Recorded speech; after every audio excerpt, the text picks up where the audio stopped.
It's time for, hello, a Jersey Shore recap podcast. Hello. Hello to you. We're back for another episode. My name is Angel, but you can call me Cookie. And I'm GWOW. Together we are Cookie and GWOW. This is season 3, episode 10 of your favorite show, Jersey Shore. And it is called A Cheesy Situation. Ew. It premiered in March 3rd of 2011.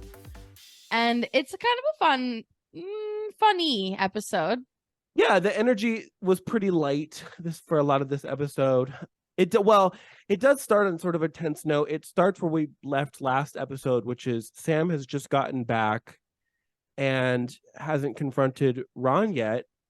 And who acts like he's just seen a ghost. She even calls him out. She's like, "You look pale," and I don't think she means it as like you haven't gone tanning. She means like, "Are you about to pass out?" Yeah, he had bad energy when she first got back. He was clearly stunned by it.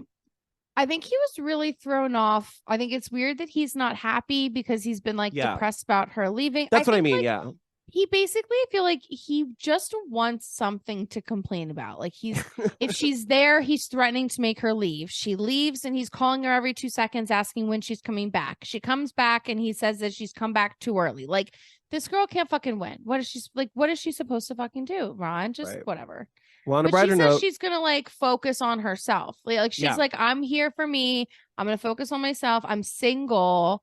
So at least she came back with a good head on her shoulders. Like I think that's part of why Ron is kind of taken aback too, because not only is she back, but her whole energy is different from how she left.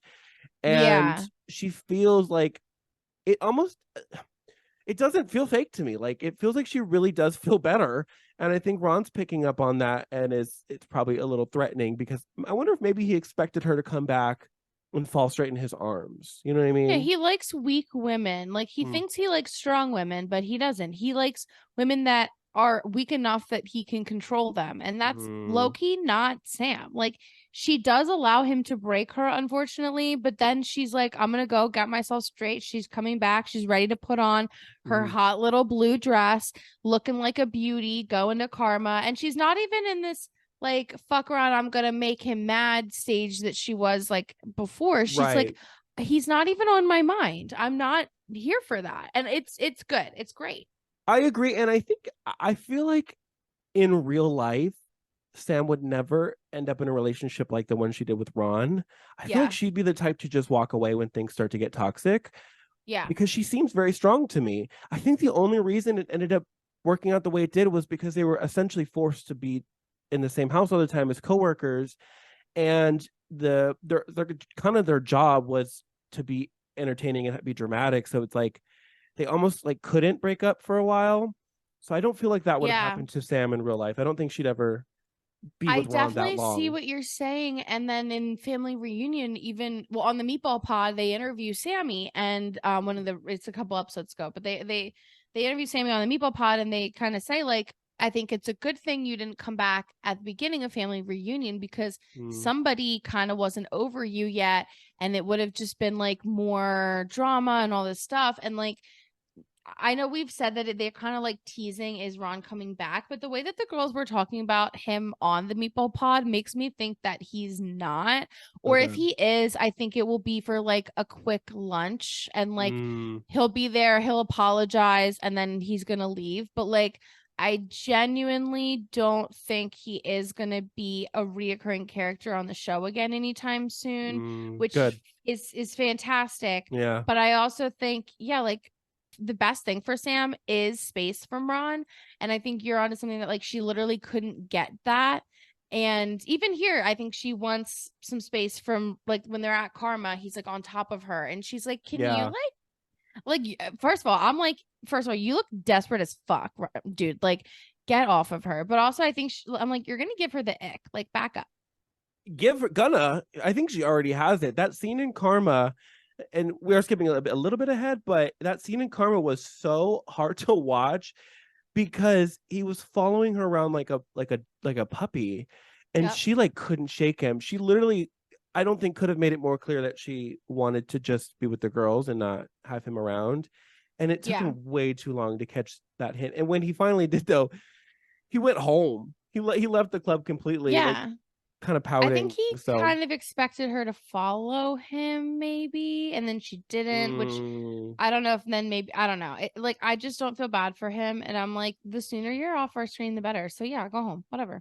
Also, before they actually go out to Karma, Snooki and Vinny have another of their like weird, I guess they're almost like in a situationship, it feels, because like there's something there, we don't know what, it's not defined, but Snooki does kind of say like, hey, I want to like cuddle tonight, like I want to end the night together, so like don't bring a girl back. And the mistake that Vinny makes is saying to her, okay, I won't bring a girl back, because honestly, you put yourself in a test now. Like he could have been like, we'll see how it goes, maybe, or like, I don't know, Nicole, but he is like, okay, yeah. And then of course they go to the club and he finds some beautiful girl and she's got a friend for Paulie, and they take him back, and like Nicole's worried about it before it even happens. And I think it's because like I'm not saying that Vinny's not trustworthy, but they're not in a place where she trusts him to not like creep, for lack of a better word, but like, you know, we're talking Jersey Shore language. Like if they were in a place where they were actually pursuing each other, maybe he like wouldn't do that. But right now she's like, I think he's gonna do this whether I want him to or not. And I almost feel like she set up this test and then he didn't pass. Right. And you brought this up last week, and I at that point was like, I don't know. You mentioned that he is kind of sending mixed signals and maybe leading her on a little bit. And last week I was like, I don't know. Maybe you're right, but maybe. But this week is kind of confirms that he kind of is sending mixed signals, because like you said, not only did he say he wasn't going to bring a girl home, but it was sort of the way he said it too, like almost like hugging her, being like, oh, you don't want me to? Okay, that I won't for you. Like it was, if I was Nicole, I would pick up from that like he might be into me too. So if he doesn't want to be with her or pursue anything, he's definitely not showing it, at least not at that point, not before the club. I feel like I can remember either like times in college or when I was down the shore with my friends or whatever, where like when Nicole's like, really? Like she's screaming, really? And then she's in the living room and Ronnie's trying to like cover her so like she's not screaming, because what Ronnie's doing is trying to like help Vinny keep whatever's happening and not like be ruined by Nicole and stuff.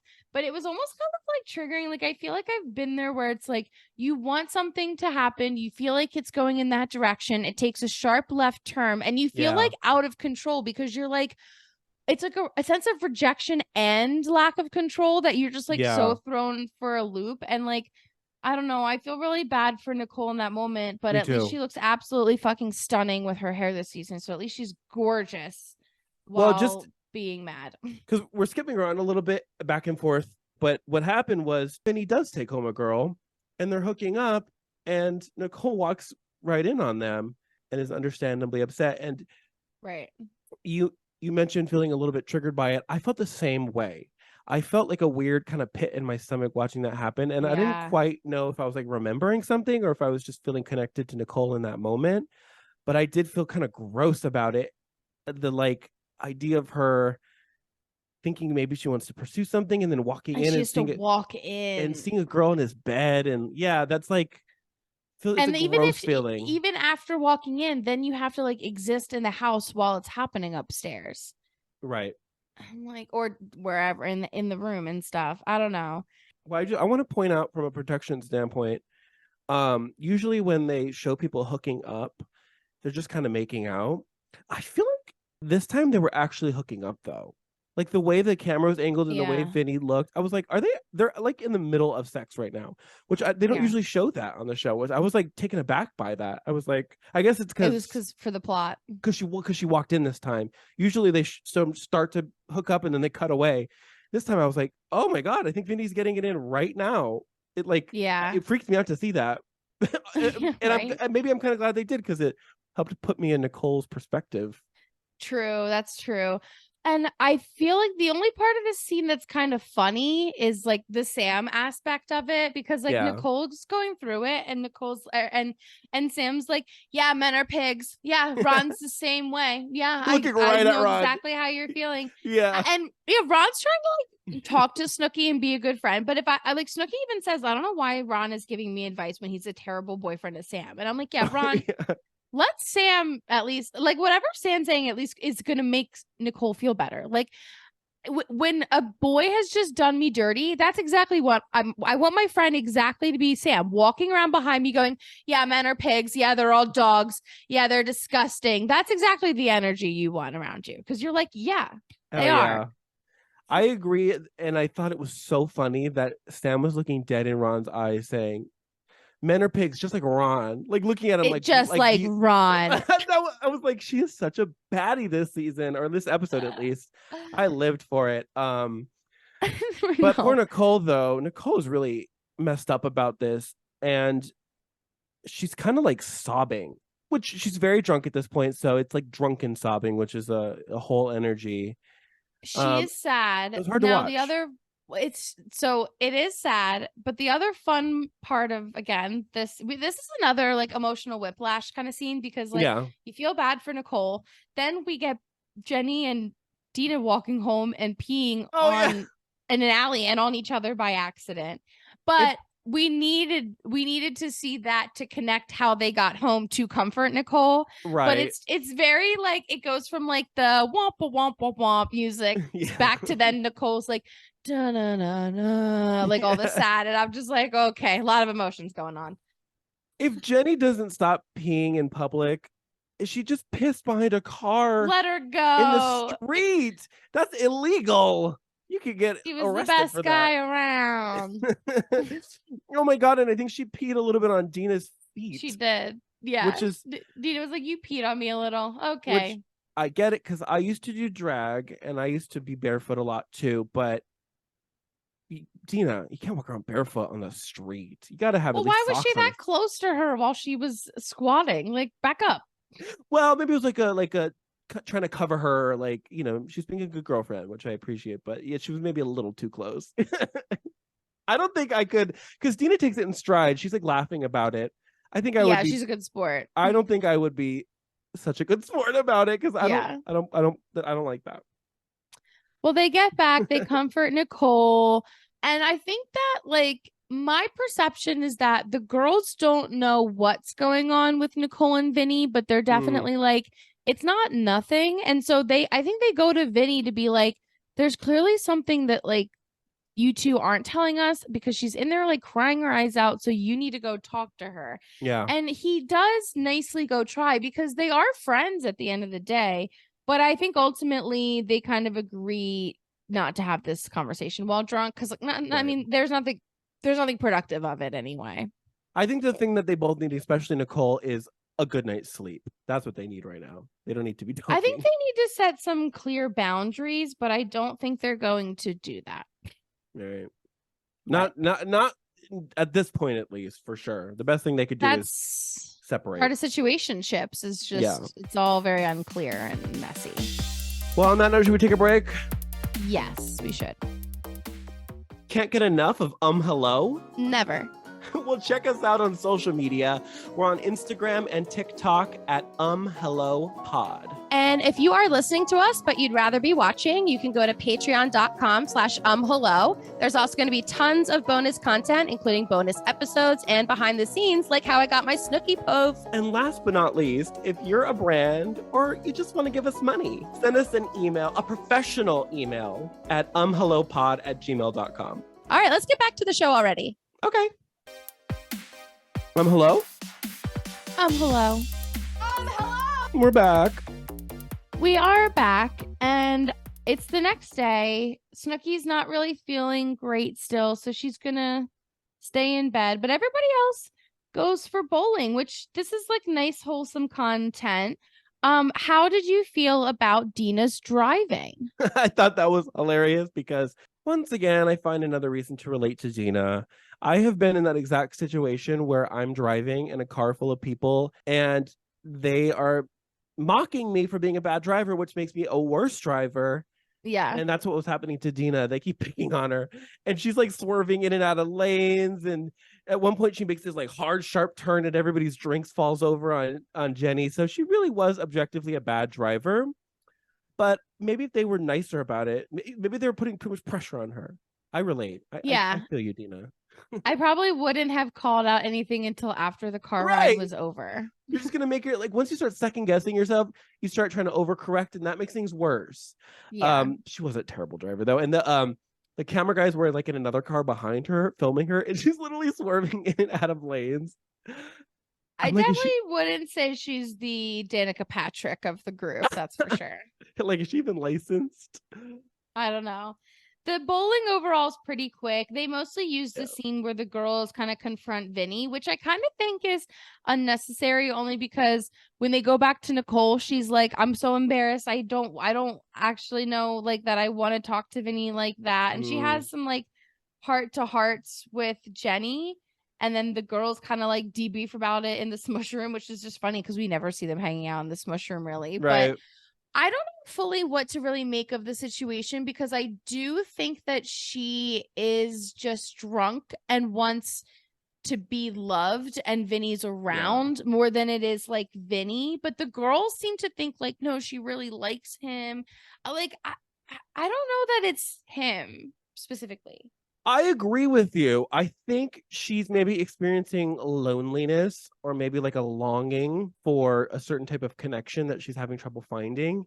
And I think wires are just getting crossed a little bit. I think she just cares for him so much as a friend. And I think there is a type of crush that you can have on a friend where you don't actually want it to go past friendship. But you do get kind of giddy when you see that, you know what I mean? Where it's like a friend crush, but you don't actually want to date. I think that's probably the vibe that they have, where they like think each other's cute maybe, and they joke, but they don't actually.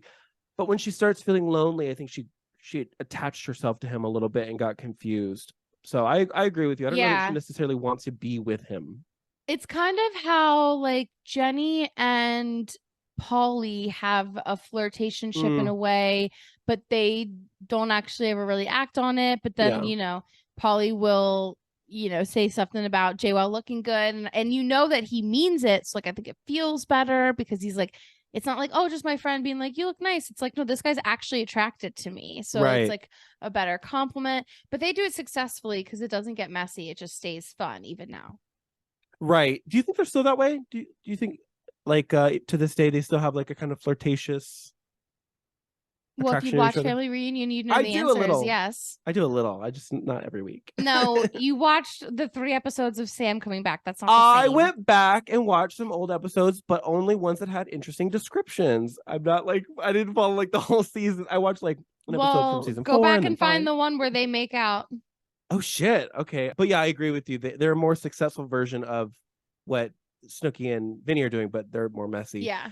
Or at least Nicole is in this moment being messy. But I kind of get it though, because I've been there too, where you're maybe feeling kind of an ongoing loneliness or of longing for connection, and then you add alcohol on top of that, and then you add your friend that you think is cute on top of that. It gets confusing sometimes, especially when you're as young as she was. So I don't fault her for it. And like I said, I think he's playing with her a little and not setting clear boundaries. So like, it's not like, oh, we can flirt, but we're not going to hook up because I'm bringing other girls home. Like, it's like, well, we might hook up because we have, and I'm telling you that we can tonight, even though I'm bringing girls back. It's messy, like on both of their ends. And at this point, after bowling, the girls had kind of convinced Vinny that he needs to talk to her, even though I don't actually think that's what she wanted at that time, because he does try to go talk to her, and she kind of kicks him out and says, I just want to be alone right now. And so they don't end up having a conversation then and there, which again I think is for the best. I think they both need to like separate for a second while she gets her mind right. Well, she just needs to get her mind right. Well, speaking of a mess, oh god, the toilets are still clogged. It's just a goddamn toilet saga. This time Ronnie is gonna investigate. A lot of this was gross, so I tried not to look, but basically they're finally like, let's call Danny. And so well, can I tell you what the one who calls? Can I just say what the last straw is that they finally called Danny? Because somebody shit on top of the clog. Somebody shit on the clogged toilet, and it was just sitting there. Okay, so my response to that is like, what the fuck else are they supposed to do? Not take a poop? You're right. Where have they been going? Where I are they think supposed to be pooping? where have they been going? Because they said it's been clogged for like weeks up to this point. Yeah, Jenny says it's been clogged for like 2 weeks or something. Yeah, So any kind of I understand the final straw, but I also like understand the person like where else are you supposed to poop? right. Well, and then Jenny calls Danny and says you need to fix this, and he's kind of annoyed that they waited so long. I get that. And then let it get to the point of an emergency, which I get. But they come the next day. We kind of it like cuts to suddenly it's the next morning, and the Yeah. plumbers come. And Snooki says something that's so funny to me. So the plumbers show up, and Snooki opens the door for them, and she says, "The fat one's actually kind of cute. I'd hang out with that." I thought that was hilarious. She says she calls him that. I hang out with that. But that whole sentence, Oh my the fat one's God. actually kind of cute. I'd hang out with that. Snooks. That's not very nice. And he wasn't even like, he was like a stocky guy, but he wasn't like, maybe she's used to leaner guys. I don't know. But He's not that far off from a meatball juice head, but whatever. No, that's why I was like, he's not that much different than someone you date. What's your but whatever. And they even if they even are taken aback by how disgusting the situation is. If plumbers think your toilet is disgusting, then you've let it get too far. I know. And even after we explained what happened, but even after they unclog it, she's like, "Boy, are you going to clean it?" And he's like, "No, that's not my job. We unclogged it. That's the job. You're going to clean it, honey." It's like gross all over. Like it's not just clogged, it's dirty and disgusting and gross. And so they're like, "Oh boy, this is going to be a job." Now, this is the part I wanted to talk to you about because they find what the clog is. It's not what you'd expect, like large dumps or toilet paper. It is a shirt. Somebody tried to flush a white t-shirt. Yes, it is. They refer to it as a slur. I'm not gonna say the word on here. That's a slur for Italians. Like those are like Italian slurs for Italian people. Okay. So when they're calling it a beep tea, they're beeping it because that beep is a slur for Italians. You can Google it and it will come up for you. We're not gonna put it on the podcast, but that was always confusing to me. I'm like, what are they calling it? But there's a lot of problematic terms for this particular article of clothing because it's just the ribbed white tank top that people have other, domestic violence terms for, or, basically they're calling them a dirty Italian by referring it to it as that. How did you find that out? Because there was no indication. It just kept saying beep, beep tea. Because I know people who've called it that. So it's like a thing. People say that about shirts. Yeah. It's an Italian. What is it about those stupid tank tops that have elicited so many controversial nicknames? I don't know, but I am surprised. I'm surprised that they use that phrase because it's a pretty outdated term. Like, them using that phrase, I guess they're only saying it because they probably heard their grandparents or maybe aunts and uncles use it. But like, I don't know. Can you think of like a non-problematic phrase that like your aunts and uncles use that you even like groovy? Like we never say groovy as like kids who weren't children in the 70s. But like if you were around your grandparent or aunts and uncles who said it all the time, it might like slip into your vocabulary. It's kind of like that. Okay. But it's not something that I think everybody would have been using. I think that's like probably more pick that up from their family. It wasn't like a popular term. Like they weren't saying that at the club. They were probably saying that at home, if that makes sense. Right. Oh, and on TV. So yeah, that's surprising to me. Exactly. I can't. Why not just call it a tank top? Enough with the goddamn nicknames, because people to this day will call it a blank. I won't even say it, a blank beater. Yeah, beater. Which it's enough. It's pretty horrifying. Undershirt. How about that? Can just be right. Like Exactly, an under tank, like a white rib tank White top, tee. like Yeah, there you just go. so many other things. But I will say, I think that they're on something, that it was Vinny's, because the I size agree. is small. They say that he's the one who wears those, and I think that they're right. I think he maybe was like going into the shower, maybe he accidentally knocked it into the toilet that had shit in it, so he didn't want to pull it out because it would have been a shitty t-shirt at that point. So he's like, "Oh, I'll just flush it." But like, in what world, dude? Like, what? Huh?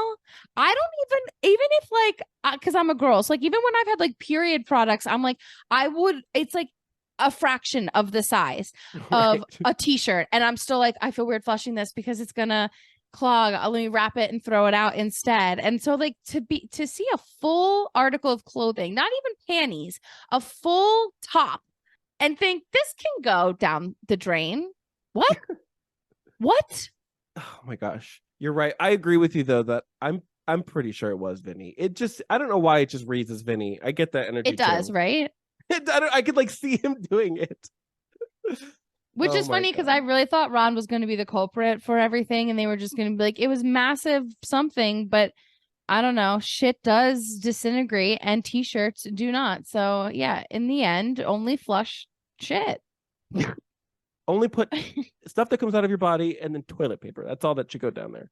That's my No, plumbing fair. tip for the And day. the last thing about the toilets is basically Oh, that yeah. Nicole does end up being the one to do the cleaning after they do unclog everything.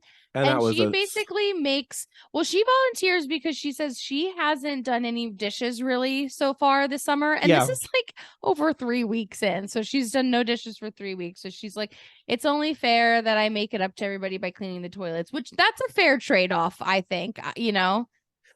It is a fair trade-off, but I kind of can see why maybe they don't mind her not cleaning so much because I don't know that she has a skill for it. I don't think she has a talent for cleaning.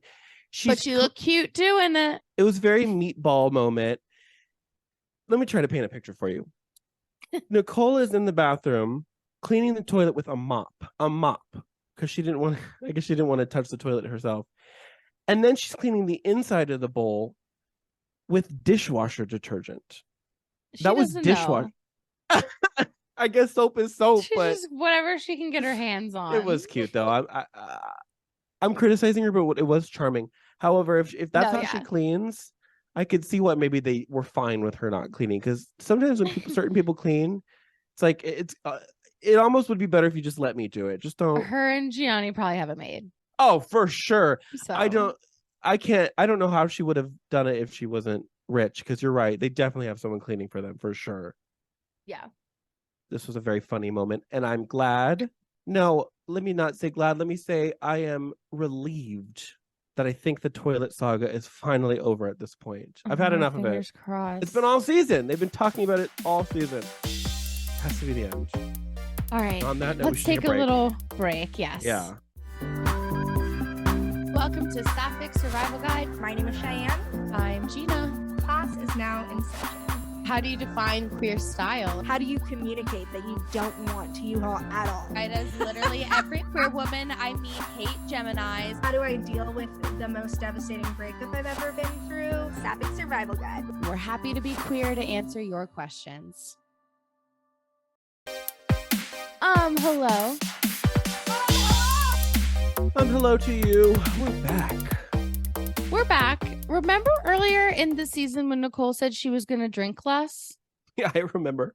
Here's actually her making good on some of that promise, because Nicole, Sam, and Ron decide to have a sober night, and they go out to eat, and then I think they're just going to like hang around the house afterwards. But they do actually not drink, and it's good for you guys. One night out of the 7 nights of the week. Woohoo! That's like people oh, I did dry January, so I don't have a drinking problem. I stopped for all of January. It's very that. Right. It's like, oh, good job. Yeah. Oh, it's February again. Time to start drinking. Yeah, that's kind of how it is with Nicole. She gave it up for a night and she's feeling good about it. But let me just say, this is the first time that Ron and Sam so far are kind of vibing again. Like they're getting along, and and I think it's good that they brought Snooki as like a mediator or Yeah, as a third party, because I think buffer. a buffer, because I think if the two of them went out alone, it could get weird. So it ended up being just like a chill night at the beach bar. Nothing crazy happened. I really wish they had kept this dynamic, because I think if they had stayed broken up but stayed friends right now, it actually would have been okay. And I think by season 5, we could have had jokes about, oh, remember Ron and Sam? But yeah, instead they decide that I just don't think Ron can help himself is what it is. But I do appreciate that right now they're doing okay. And before we get to everyone else, they kind of have this plan, because they end up back at the house while everyone else is out, which we'll get to. But they have this plan to prank Mike back, which is kind of funny because Dina and Nicole were the ones who got pranked, but Sammy, Ron, and Nicole are the ones who prank Mike with the cheese, which is the episode title is actually called A Cheesy Situation. So we finally got into that. But Sam and Ron, I guess they just have a forever vendetta against Mike. Well, I was gonna say I don't think they need to be pranked by him to want to fuck with him. I think they're all just, I think he's just kind of deserves to be fucked with all the time. Yeah. Well, he's put them through things, so they're not not. It's not like they have no reason to be mad at him ever.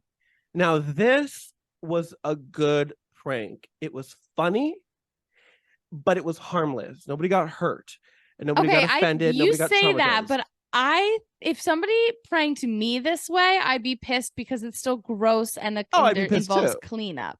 That's true. It's funny, but he deserves don't get me wrong. He does. This isn't a prank I co-sign, but I'm only okay with it because it happened to Mike. But I still think it's fucking disgusting. You see her smearing cream cheese on a slice of cheese and then just putting it on his stuff. So what the prank is, if we haven't made it clear enough, is that they take all the cheese in the fridge and hide it in Mike's sheets. We've got Parmesan, we've got cream cheese, we've got slices of American Kraft cheese. It's a 4 cheese bed. Yeah, exactly. And they say that he's so dirty that he'll never wash his sheets and he'll never find it. So right. The first thing that came to my mind is that Ron and Sam are participating in this prank. They share a room with him. The bed is right next to theirs. So that's not entirely wise for them to do that. Well, I think Sam's moved downstairs and Ron's a man, so he's not even thinking that far ahead. But that's true. They have their little club night. Jenny sees, so as they're pulling this prank, the rest of them are at the club. They're at Aztec specifically. Right. And Jenny finally sees Roger again. He's back from his trip and she's very happy to see him. She's kind of almost giddy, which I think is cute. Yeah, and Polly's making out with some girls. So all the guys bring back girls. Jenny brings back Roger. This is a fun era of Jenny and Roger, so it makes me happy to see him. It feels good to watch here. But because Sam, Ron, and Snooki hadn't drank, and there's sitting around watching the night's antics, Sam is like, wow, these guys have terrible beer goggles, because she's realizing oh, I never see anybody they bring home sober. Oh yeah, you're right. I didn't even get a good enough look to see if I agreed with Sam or not, but that is funny that she pointed that out. Yeah, I agree. You don't really see much of the girls. So I don't even think we're supposed to see much of the girls. They're just supposed to be these thoughts of just girls who happen to come back with the guys. They're not real characters until they're given names. Yeah. They're more of a concept than a truth. Yeah, exactly. Yeah. Well, Mike brings his girl back to the bed, and that's when they kind of look at each other and they're like, oh, the cheese, which that's why the prank is brilliant, because they didn't even realize that they had set up for Mike to now have a girl in his bed with cheese everywhere, and neither of them know. And I just have to say the karma of the situation is beautiful. No pun intended. Not this karma, not the club karma, but right. Mike got what he deserves. But he thinks that the cheese smell is coming from the girl, which is hilarious because he can clearly smell the cheese, and he's like, yeah, she smelled like grated cheese. And I think that's why that he's alludes to the fact that he let her suck his dick, but he didn't want to fuck her. But Jenny, whether Jenny even knows that the prank happened or not, I don't think to be she honest, does. I don't know if she knows or not, but I don't think she does. It's so funny whether she knows or not, honestly. But if she knows, she's a great actress. If she doesn't, it's funny because she's really like hyping Mike up. And he's like, well, it smelled funny, and so I didn't want to fuck her, but you know, she just gave me head. And Jenny's like, you can still get STDs from oral sex. And Mike's like, you can. And Jenny's like, are you fucking kidding? And they call the doctor to confirm it.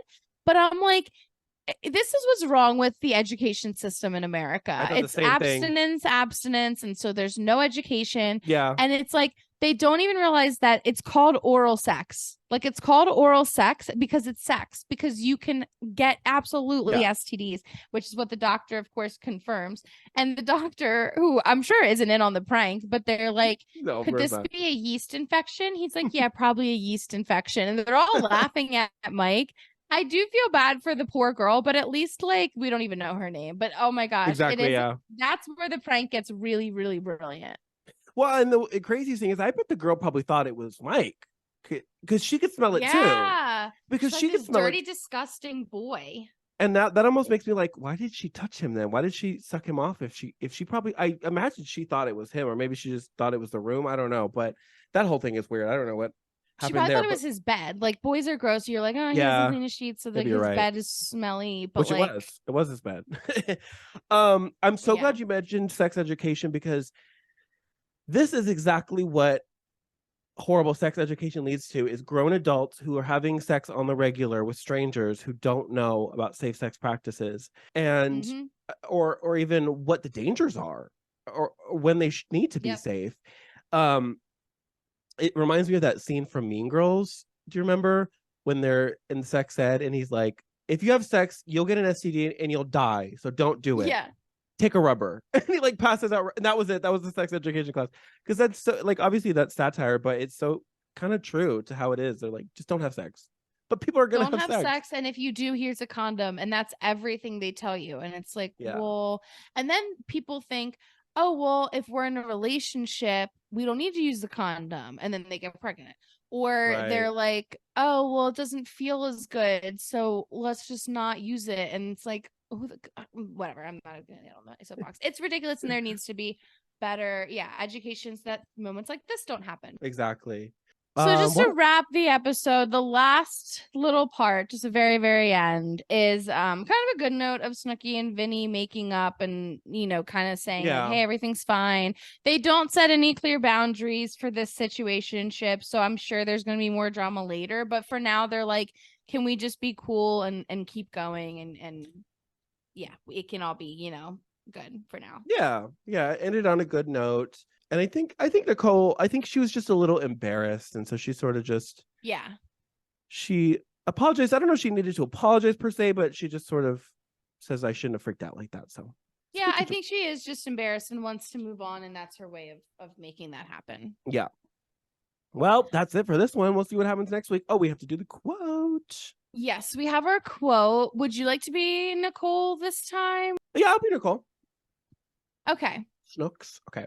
Can you fix that? Gonna definitely try. Are you scared? No, I'm not scared. No. Does your butt crack hang out? Yes, it does actually. Cool. And seed. Cool. Yeah, the plumbers were funny. They had a good personality. The meta of being a plumber with your butt crack out. It's so funny. Yeah. Well, that's it for this one. That's it. Goodbye. Hello. No, goodbye. Goodbye. Bye. See you next week. If you want more of the podcast, you can follow us on any social media at Hello Pod. We also have a Patreon, patreon.com/hello. We've got a video feed there so you can see our beautiful faces while we recap Jersey Shore. And we've also got a little bit of behind the scenes bonus content for you. And you can find me anywhere online at The Lead Regina, including my website, theleadregina.com.